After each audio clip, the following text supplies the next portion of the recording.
some action on its own. Road,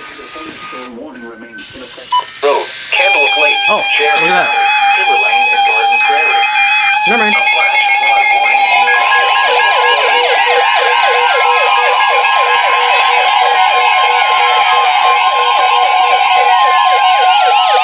The National Weather Service in Milwaukee, Sullivan has issued a severe thunderstorm warning for southern Walworth County in southeastern Wisconsin, Rock County in south-central Wisconsin, until 9:15 p.m.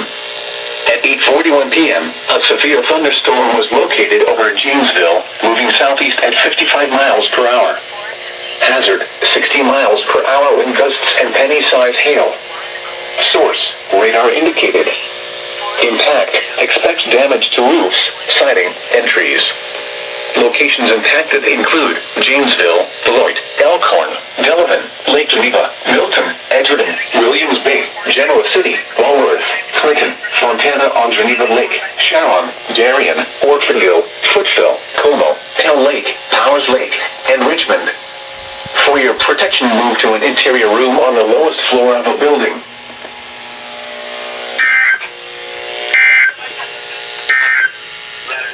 A severe thunderstorm warning remains in effect until 9 p.m. for southern Boone County.